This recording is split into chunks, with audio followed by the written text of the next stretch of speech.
Ma'am आप कैसे हैं? Yes I am fine. मैं ठीक हूँ एकदम। मैं और, घर में हूँ मैं। और बॉम्बे में? एंड अभी अभी just now I did my exercise. Okay. पूरा एक्सरसाइज क्लास कंप्लीट करके मैं आई हूँ, क्योंकि अभी लॉकडाउन में काफी टाइम मिलता है, तो we keep doing it is very helpful. ये गुड है, ये बहुत अच्छी बात है कि आप अपने हेल्थ के लिए अभी भी अवेयर हैं, लेकिन हम लोग बहुत से अभी भी अवेयर यस, नहीं है। तो आपसे ये बात हमें पॉजिटिव थिंकिंग है अवेयर कि हम। होना जरूरी है। हाँ। Yes, yes. तो you do all kind of exercise ताकि आपका बॉडी पूरा मूवमेंट कर सके, नो। Okay, good ma'am. तो अभी हमारे या मथुरा में मैम कोरोना के लेके बहुत पैनिक है, और हर जगह इंडिया में बहुत पैनिक हो रखा है। आपके महाराष्ट्र में कैसा, या बॉम्बे में क्या कैसे पेशेंट चल रहे हैं, कैसा पैनिक है या बहुत कम? बहुत पैनिक, बहुत पैनिक, बहुत पैनिक है। बिकॉज द मेन प्रॉब्लम मैं यही सोच रही हूँ कि किसी ने सोचा नहीं कि ऐसा होने वाला है। बिल्कुल सही तो है। Nobody is prepared to face this pandemic, including the government hospitals, no one. Hmm. Otherwise you think इतने लोगों को मरने थोड़ी देता है। इतने डॉक्टर्स बेचारे इतना काम कर रहे हैं, इतना मेहनत कर रहे हैं, इसके बावजूद बहुत कुछ इंसिडेंट्स ऐसा हो रहा है which is not really nice. इसके लिए हम कुछ क्या क्या कहें। Bill people should be aware now. अभी उनको अवेयरनेस दिलाना चाहिए, क्योंकि बॉम्बे में भी बहुत प्रॉब्लम है, वैक्सीन का प्रॉब्लम है। कभी बेड चाहिए, कभी ऑक्सीजन चाहिए, वेंटिलेटर चाहिए, देन रेमडेसिविर दवा। these are the five things they keep on asking, so we don't know where to send home. तो बॉम्बे में मैं हमारे जो म्युनिसिपल कमिश्नर है उनको बोल बोल के हर जगह जहाँ जहाँ बेड मिल सकता है पेशेंट्स को मैं भेजती हूँ। एंड वैसे ही मथुरा में भी इतने लोग मुझे फोन करते हैं। मैं रात को 12 बज जाता है कभी, तो I am in touch with all the people in all the hospital. ये लोग जान रहे डीएम हैं से मैम। तो रोज everyday I am in touch. ये लोग जान भी रहे हैं जितना आपके हो बारे सके में कि आप मैं। सभी को हेल्प कर रही है।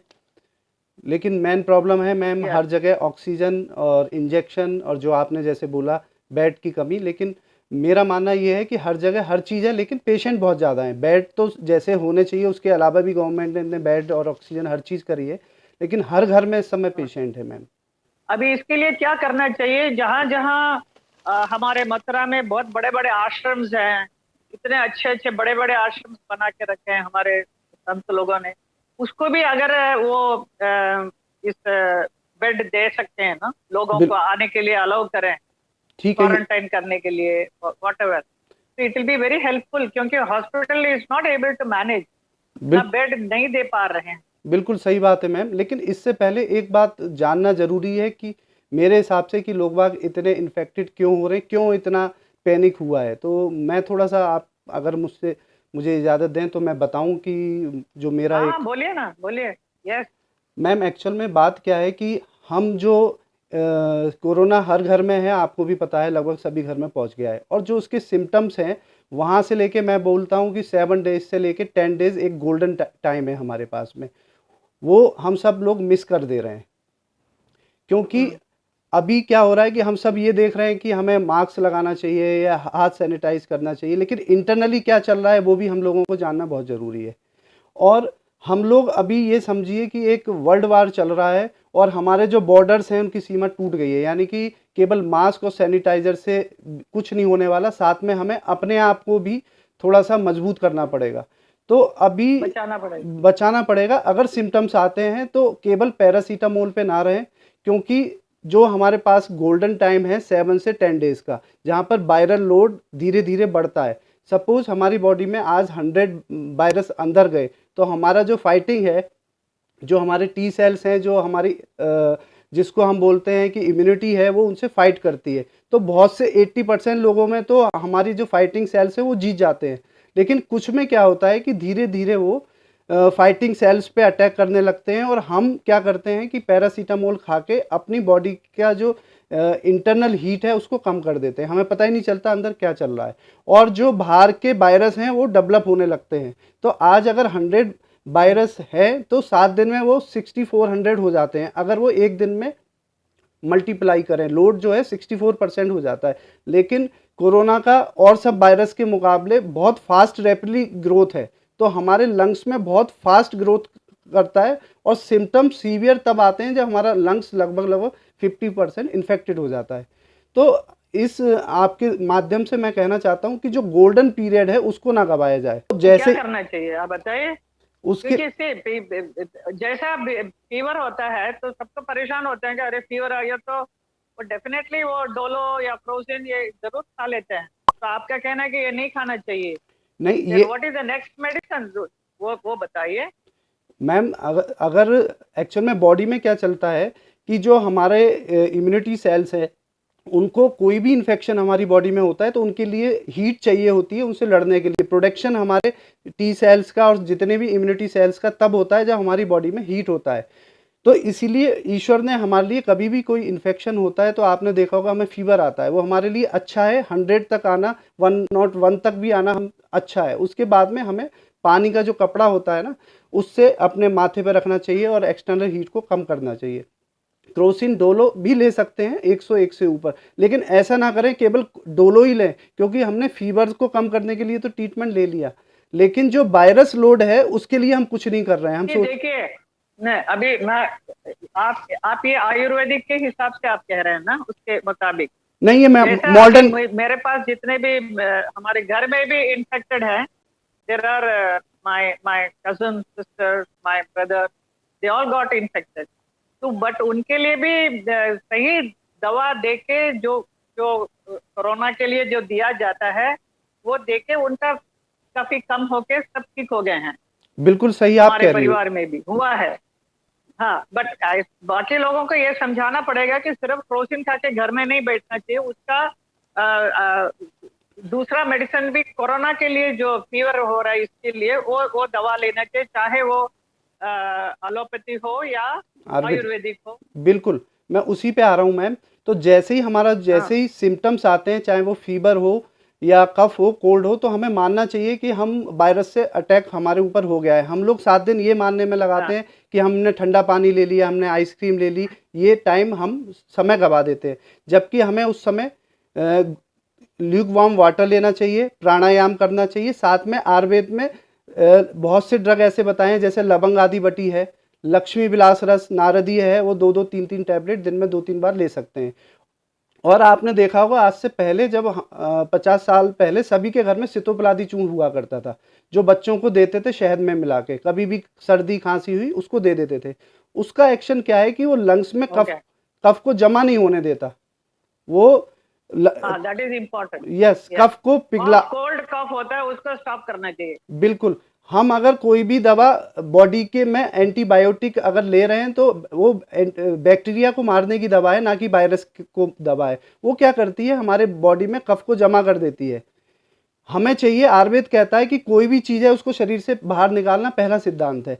तो उसके लिए हमने नाक में षडबिंदु तेल आता है, अणु तेल आता है। अगर कुछ भी घर में नहीं है तो तिल का तेल जो आता है उसको, या देसी गाय का घी, उसको चारों में से किसी को हल्का सा गर्म करके और 4-4 बूंद या 3-3 बूंद अपने नाक में डालना है, नॉस्ट्रिल में। उसके बाद में लेट के रहना है और 5 मिनट बाद गार्गल्स करने हैं गुनगुने पानी से, और उसके बाद स्टीमिंग लेनी है। अगर स्टीम लेना जरूरी है क्या? देखो, क्यों कई लोग बोलते हैं स्टीम नहीं लेना चाहिए। नहीं नहीं ये एक और चीज अभी अभी शुरू किया नया कि स्टीम क्यों ले रहे हैं, स्टीम मत लो।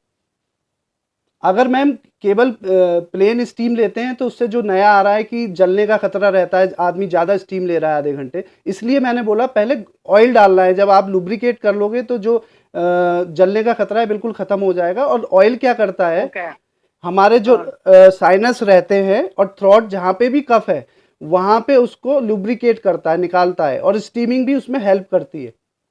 तो पहला तो सिद्धांत यही है कि आप घर में अगर ऑक्सीजन लेवल भी कम हो रहा है तो आप तुरंत आप गुनगुना तेल डालिए। 5 से 10% तुरंत 20 मिनट के अंदर बढ़ता है। ऐसे करीब 3 दिन में मेरे पास 1000 पेशेंट के कॉल्स आए हैं, उसमें मोस्टली सभी का ये हुआ है कि उनका ऑक्सीजन लेवल बढ़ गया है। अच्छा, ऑक्सीजन लेवल बढ़ाने के लिए आपको अभी बताना पड़ेगा। हमारे पूरा मथुरा में ये बहुत जरूरी है, क्योंकि सब लोग जैसा उनको लगा कि कुछ कोल्ड कॉफ फीवर हुआ तो सब हॉस्पिटल भागते हैं, और हॉस्पिटल में जगह नहीं है, बेड नहीं है, प्रॉब्लम हो रहा है। तो only those people should go जो बहुत he really they need bed. नहीं तो बाकी लोग घर में ही बैठ के अपना अच्छी तरह से हिफाजत कर सकते हैं। ये छोटा मोटा जो ट्रीटमेंट है और आपका जो आयुर्वेदिक ट्रीटमेंट है, ये सब करेंगे तो जरूर अच्छा हो सकता है। ये सबको बताना पड़ेगा हमारे मथुरा वासियों को। सबको जरूरी नहीं है कि रेमडेसिविर देना है। नहीं नहीं नहीं, रेमडेसिविर इतना असरदार नहीं है। अभी ये भी सुनने में आ रहा है कि ये लाइफ सेविंग ड्रग नहीं है ये बिल्कुल सही सबको, बात है। लेकिन ये दिमाग में आया हुआ है कि रेमडेसिविर दे दो। और मुझे अभी पता चला जो पेशेंट थोड़ा बहुत ठीक था, नॉट वेरी गुड, वो उसके परिवार वालों ने इंसिस्ट किया कि नहीं रेमडेसिविर दो मेरा जो भी है उनको। वो रेमडेसिविर लेके उसका हार्ट अटैक हो गया, तो they die of heart attack.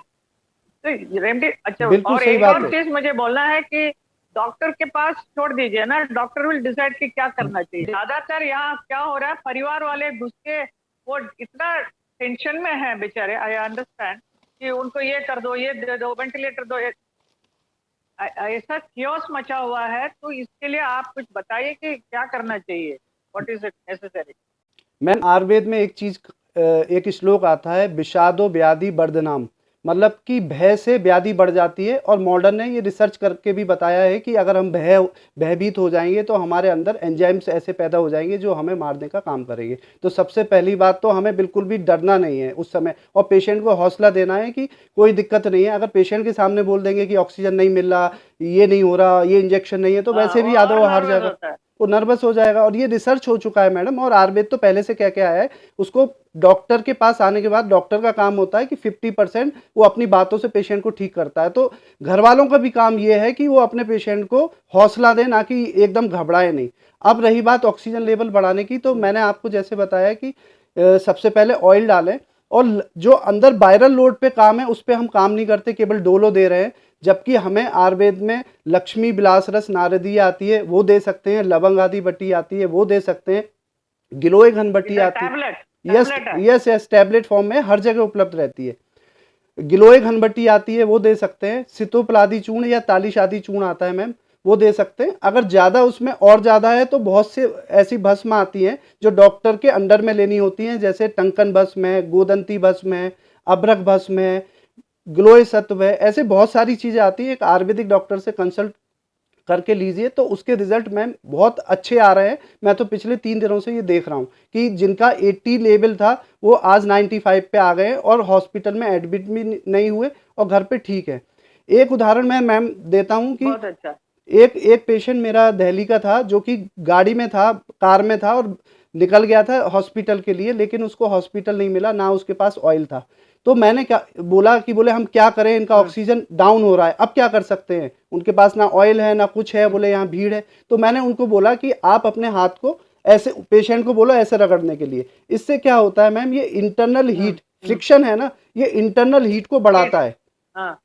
और internal okay. Heat, internal heat बढ़ने से क्या होता है, जो हमारे फाइटिंग सेल्स हैं उनकी डेवलपमेंट फास्ट हो जाती है। तो उनका जो ऑक्सीजन लेवल घट रहा था कंटिन्यू, वो स्टेबल हो गया। फिर रात में उनको 2 बजे हॉस्पिटल मिला, फिर वो एडमिट हो गए और वो बिल्कुल ठीक है। मतलब ऑक्सीजन तब से गिरा नहीं जब से मैंने उनको बोला। अच्छा, वो तेल आप कोई भी तेल डाल सकते हैं? ये सपोज कुछ नहीं मिला, जॉनसन ऑयल मिला, वो भी डाल सकते हैं? नहीं, जो जो वाइट ऑयल काम नहीं करेगा मैम, इनको चाहिए रॉ ऑयल, या फिर तो कुछ भी नहीं है तो सरसों का तेल डाल सकते हैं। सरसों का तेल नहीं तो तिल का तेल बोला ति, ना ति, आपने? तिल का तेल, तिल का तेल भी बिल्कुल वो गर्म होता है। Like drops like yes, dropper में डाल के लगाने का हाँ, ना? थोड़ा वार्म करना है उसको, ल्यूक वार्म करना है। थोड़ा गर्म तेल चाहिए क्योंकि ठंडा तेल कफ को जमाता है, तो इसलिए गर्म। हमें लोगों को आधी अधूरी जानकारी है, इसकी वजह से पूरा रिजल्ट नहीं आता।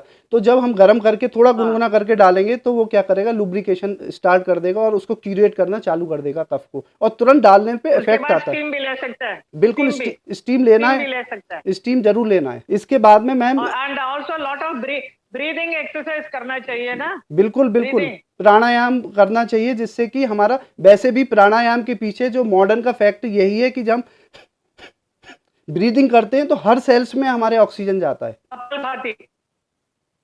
हाँ जी, मैं देखिए, मैं ये क्या करती हूँ, मैं रोज मैं बताती हूँ आपको। Would you like to listen to me yes, what are I do the yes morning? Yes yes, like I do kapalbhati, like Ramdev Baba ji ने बोला ये।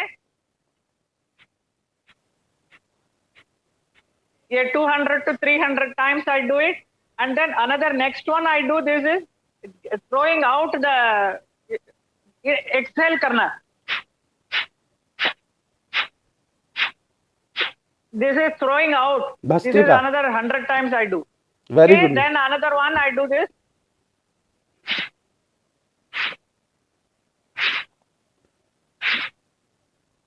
This is Bastrika. This also I do it. ये करती हूँ। उसके बाद take a deep breath and take your face up. Exhale. Inhale, exhale, inhale, exhale. This part. And then this is a pranayam I do. इधर से लिया, इधर से छोड़ा, इधर से लिया, उधर छोड़ा. All these things you have to do it at least for half an hour to 45 minutes in the morning, which I do it always. एक मैम पेशेंट का मेरे पास में आया कि उनके पास में कुछ भी पाउडर उपलब्ध नहीं था, कोई दवा उपलब्ध नहीं थी, क्या करें? मैंने कहा आप कहाँ पे हो? तो बोले मैं गांव के अंदर हूँ। तो एक फार्मूला मैं सबके लिए यहाँ बता रहा हूँ जो बहुत इफेक्टिव है। जो हमारा बनाना ट्री होता है ना, उसके जो पत्ते होते हैं, अगर हम उनको सूखे हुए पत्ते मिल जाएं और उनको हम जला दें, ऐश बन जाएगा। उस ऐश को हम छान के, और थोड़ा सेंधा नमक आता है ना जो फास्ट में लेते हैं हम, जो साल्ट होता है, सेंधा साल्ट, थोड़ा सा चुटकी भर डाल के लें। तो वो गुनगुने पानी से लेना होता है और दिन में 3 से 4 बार 1 टीस्पून लें तो कफ को पिघलाने में बहुत अच्छा काम करता है। अंदर हाँ, लेना है उसको। ऐसा और भी कुछ रेमेडी बताए ताकि इमीडिएट हेल्प मिले लोगों को। फीवर कम होने के लिए क्या करना चाहिए? फीवर कम होने के लिए जो Lakshmi Vilas Ras, reduce the fever if you are having a fever. Fever ma'am एक बॉडी की प्रोसीजर है कि आपकी बॉडी में जब लोड कम होगा तो अपने आप ही कम होगा, लेकिन तुरंत कम करने के लिए उसमें लक्ष्मी विलास रस टैबलेट आती है, 3-3 गोली हर 4 घंटे में लीजिए अगर एडल्ट है। और महाशुद्ध टैबलेट नहीं मिला उसको तो क्या करेगा वो? उसके लिए मैम फिर जो कपड़े में सादा पानी में कपड़ा रख के डिप करके, हाँ, वो जो पहले करते थे हम हमारे उसमें, वो करना है। दूसरा लॉन्ग प्रोसीजर ना, लंबा टाइम लगेगा। मैम कभी भी बॉडी के टेम्परेचर को एकदम डाउन नहीं किया जाता, ये वैसे भी मॉडर्न साइंस भी बोलती है, आयुर्वेद भी कहती है कि बात टेम्परेचर की नहीं है, बात है इन्फेक्ट अंदर वायरल लोड की। हम उस पर काम करेंगे तो टेम्परेचर ग्रेजुअली डाउन होता चला जाएगा। तो अब अपने आप डाउन हो जाएगा। बिल्कुल। अब हमें कफ के निकालने के लिए अगर कुछ भी नहीं है तो घर में सभी के बेसन होता है, तो बेसन को एक चम्मच बेसन को तवे पे भून कर, और देसी घी ले लें गाय का, उसमें भून लें, और जब वो जैसे थोड़ा रेड हो जाए, पक जाए, उसको थोड़े से दूध में डालकर और उसको दूध को पी लें, तो उससे कफ बहुत जल्दी पिघलता है। ये हम आज से नहीं, बहुत सालों से अपने पेशेंटों पे अनुभव कराते हैं कि पेशेंट जब दूर होता है तो इससे बहुत इफेक्ट आता है। दूसरा, अगर किसी में ऑक्सीजन, क्या करना है मैम, जो बेसन होता है ना, बेसन को थोड़ा घी में डाल के हल्का सा फ्राई करना है। जब वो हल्का सा रेडिश हो जाए, उसको लेकर दूध में डालना है, दूध, मिल्क, गरम दूध में, और उसके बाद उसका पी लेने का। आधा कप मिल्क बहुत है, हाफ एन कप। उसके बाद में एक तो ये प्रोसीजर है। दूसरा, किसी ने बोला आधा कप, बोलिए आप। उसके बाद में अगर ऑक्सीजन लेवल गिर रहा है तो हम अभी क्या कर रहे हैं, जो हम हमेशा बच्चों में भी करवाते थे, कि जो तिल का तेल होता है या कोई भी ऑयल, अगर कुछ नहीं हो तो सरसों का भी तेल, उसको गुनगुना करें, उसमें सेंधा नमक मिलाएं और चेस्ट पे और बैक पे मसाज करने के लिए बोलें, और उसके बाद में उसको गर्म कपड़े से लेके हीट देना है या स्टीमिंग देना है, उससे भी बहुत प्रभाव पड़ता है। साथ में हम एक एक फिजियोथेरेपी की एक्सरसाइज होती है कि हम इस टाइप से 2 लोग आगे और पीछे, गूगल पे, यूट्यूब पे मिल जाएगी, चेस्ट एक्सरसाइज होती है कफ एक्सपेल करने के लिए, उससे भी बहुत अच्छे रिजल्ट आ रहे हैं, वो भी मैं करा रहा हूँ। तो उससे भी ऑक्सीजन लेवल तुरंत, क्योंकि ऑक्सीजन हम कितना भी ऊपर से दें, हर एक के दिमाग में ये है कि ऑक्सीजन मिल जाए, लेकिन जब तक हमारे लंग्स उनको प्रॉपर तरीके से अंदर नहीं ले पाएंगे, वो बाहर से ऑक्सीजन देने का कोई फायदा नहीं, वो वेस्टेज ही है, फायदा नहीं। तो हमें लंग्स में जो कंजेशन है उसको ठीक करना है सबसे पहले। दूस, दूसरा दूसरा आयुर्वेद का सिद्धांत कहता है सबसे पहले लंघनम परम औषधम, यानी कि फास्टिंग जो है सबसे पहला ट्रीटमेंट है। आपको खाना छोड़ देना है। जो हमारे से पहले वैद्य हुआ करते थे वो फीवर में बोलते थे आज से आपको अन्न नहीं खाना है, केवल सूप लेना है। उससे क्या होता है मैम, क्योंकि मैंने पहले भी बोला कि इंटरनल हीट को बढ़ाना है। जब हम ज़्यादा खाना खाते हैं तो जो हमारा बाइल है जो कि पोटेंसी में हॉट होता है वो सारा डाइजेशन में लग जाता है और हमारी इंटरनल हीट को कम करता है। तो जब हम खाना कम खाएंगे तो उससे ये होगा कि डाइजेशन में वो बाइल नहीं लगेगा और हमारी इंटरनल हीट को बढ़ाएगा। तो इसलिए फास्टिंग करना बहुत बढ़िया इसमें इंतजाम है। मतलब ज्यादा कुछ खाए नहीं, लिमिटेड खाओ और ऑल दिस एक्सरसाइज करते रहने का और धैर्य के साथ, हिम्मत के साथ, with lot of courage you stay, don't get panic, don't get nervous and be peaceful and काम एंड डू मेडिटेशन करो और विश्वास करो भगवान के ऊपर। बिल्कुल मैम, क्योंकि विश्वास ही वैक्सीन है और डर जो है दिस इज अ वायरस। बिल्कुल ठीक बात है मैम, मेरा ये कहना। अच्छा, दूसरे कई लोगों ने कहा लवंग है, लहसुन है, ऐसा 2-3 चीज मिला के भी यू कैन कीप ऑन सूंघ सकते हैं। हाँ। उससे भी नॉस्ट्रल में जो ब्लॉकेज है वो खुलेगा। एंड अजवाइन को गर्म करके, हमारे घर में जब बच्चे लोग, मेरे पास माय ग्रैंड चिल्ड्रन कॉफ होता है, उनको तकलीफ होता है, तो भी अजवाइन को गर्म करके उसका पोटली जैसा बना के उसका हीट देता है। बिल्कुल बिल्कुल अच्छा होता है, बैक में फ्रंट में करने से काफी आराम मिलता है, ये कफ सब निकल भी जाता है। बिल्कुल, I think all this thing they should do it. बिल्कुल बिल्कुल जो but yeah, unless you are very very serious, let us try and make ourselves very strong and दिमाग के साथ काम कीजिए and be very powerful, don't lose heart। अभी क्या होगा? बिल्कुल बिल्कुल, इसमें बिल्कुल पैनिक होने की आवश्यकता नहीं है। to help everybody। ओके, ठीक है। और कुछ मैम कोई रह गया टॉपिक? नहीं, एक मैं सजेशन देना चाहता हूँ कि जो वैक्सीनेशन हो रहा है उससे पहले हमें अपने आप को एक स्ट्रॉन्ग करके वैक्सीन लेना चाहिए जिससे कि हमारी इम्यूनिटी हो जाए। अभी हमारे दिमाग में क्या चल रहा है कि हमें वैक्सीन मिल गई तो हमें अब कुछ नहीं होगा और हम उल्टा सीधा खा रहे हैं, कोई दिनचर्या नहीं है। तो कम से कम 10 दिन पहले नाक में, ये करेक्ट, सही बोला ना, एक 10 दिन पहले से हर एक व्यक्ति के लिए एक वो बनना चाहिए कि आपको पहले नाक में ऑयल डालना है, खाने का शेड्यूल रखना है, कम हल्का खाना खाना है, प्राणायाम करना है, अपने आप की इम्यूनिटी बढ़ाना है, तब जाके वैक्सीन लेना है। ऐसा नहीं सोचना है कि वैक्सीन मिल गया तो सब कुछ हो जाएगा, क्योंकि आपके शरीर में ताकत ही नहीं है किसी के लिए, तो फिर बड़ा मुश्किल हो जाएगा। तो आपके माध्यम से मेरा एक सजेशन सभी के लिए है, उल्टा सुल्टा नहीं खाने का। नहीं, बिल्कुल नहीं। रास्ते में मिलता है दही पापड़ी, कचौड़ी, ये सब खाना बंद करने के लिए बोलिए सबको। में ये सब खाते रहते हैं और बहुत ज्यादा हेल्दी है सब लोग, तो गलत बात है, अच्छा नहीं है वो। मैम आयुर्वेद क्या, हेल्दी रहना भी ठीक नहीं है, बिल्कुल स्लिम रहो सब। हेल्दी मोटा होना हेल्दी नहीं है मैम। आयुर्वेद कहता है कि मिथ्या आहार विहार को त्यागना चाहिए, यानी कि सही खाना आप गलत समय पे भी खाओगे वो जहर है। उसका एक शेड्यूल होता है कि सुबह मैं आपके माध्यम से बता दूं, कहता है ना एक मुट्ठी खाना बस है, बस बिल्कुल कहा हुआ ना कि एक मुट्ठी भर के this much you eat, that's all। इससे ज्यादा खाने की कोई जरूरत नहीं है, that's all, your food is this much। बिल्कुल, आपका पेट इतना ही ले सकते हैं, इसके ऊपर आप ओवरलोड करते हैं तो पेट सब फूल के इतना बड़ा सब लगते हैं, ऐसा मत लगो भाई। ठीक है। और एक और चीज बोलना था कि वैक्सीन ले लिया तो सबको लगता है कि अभी मुझे कुछ नहीं होगा और इधर उधर घूमता है। वैक्सीन के बाद भी कई लोगों को ये कोरोना हुआ है। जी मैम, बिल्कुल, बट ये माइल्ड होके चला जाएगा, बिल्कुल, it will be mild and then it will go away. अगर हम, वही मैम मैं समझा रहा हूँ, अगर हमारे शरीर में ताकत नहीं है तो एक वायरस भी हमारी बॉडी में कैसे भी आए वो 10,000 बनने में समय नहीं लेगा। और मैं कहता हूँ हमारी बॉडी में ताकत है तो 10,000 वायरस भी आ जाएं तो वो हम उनसे जीत जाएंगे।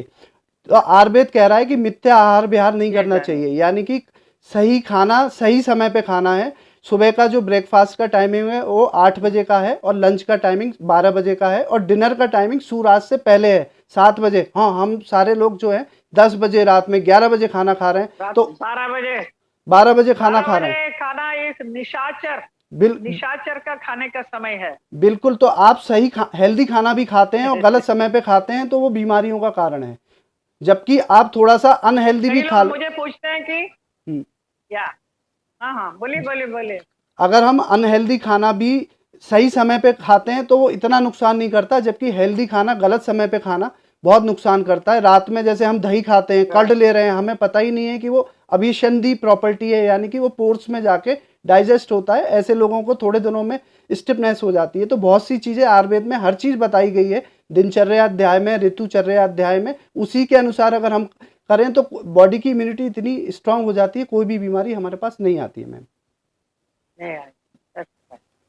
तो बहुत बहुत अच्छा जानकारी आपने दिया अभिषेक जी, आपका बहुत बहुत धन्यवाद। एंड मैं चाहती हूँ हमारे मथुरा क्षेत्र में कितने भी लोग हैं सब लोग जरा सुने और नर्वस ना हो, पैनिक ना हो। और ये छोटी छोटी चीजें हैं, आयुर्वेदिक में सिंपल है, ये सब आप अपनाइए। और जो दवा डॉक्टर बता रहे हैं ये सब सेफ्टी के लिए रख लीजिए अपने पास। अगर किसी को कोरोना हुआ तो यूज कर सकते हैं, नहीं तो भी जनरली आप जरा ब्रीदिंग एक्सरसाइज सब जरूर करते रहना और वॉकिंग करते रहो घर के अंदर ही। अभी बाहर तो जाना मना है, but keep safe and clean, neat and clean खाना बनाइए। ज्यादा तेल वाला ऑयली वाला मत लो। रात के वक्त में मैं सिर्फ सूप पीती हूँ और सैलड लेती हूँ, that's all, I don't eat anything else. तो it is very important, because रात को हम इतना खा के फिर सोएंगे, इट इज नॉट गुड।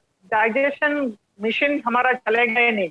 बिल्कुल सही बात है अगर मैम। सब ठीक रखना है तो सब अंडर कंट्रोल में रखिए, सब अच्छा रहेगा। आयुर्वेद एक बात और कहता है कि अग्निमंद से सारे रोग होते हैं मैम, डाइजेशन कम होने से ही सारे रोग होते हैं। आपने बिल्कुल स्पष्ट कहा कि डाइजेशन इंप्रूव होना चाहिए। और जो भी मेरी हेल्प लेना चाहता है मैम, तो फेसबुक पे MRC आयुर्वेदा का एक पेज है, उस पे मैंने सारा डिटेल डाला हुआ है, वहां पे सबको हेल्प हम कर रहे हैं रेगुलर। या जरूर, आई एम श्योर हमारे मथुरा के और बाहर भी जितने भी लोग हैं सुने और इसको अपनाएंगे तो सब अच्छा। अभी इस वक्त जरूरत है लोगों को, इसके लिए मैं भी आके आपके साथ बात करूँ। ठीक है मैम, बहुत बहुत धन्यवाद। Thank you so much doctor Abhishek. Thank you ma'am.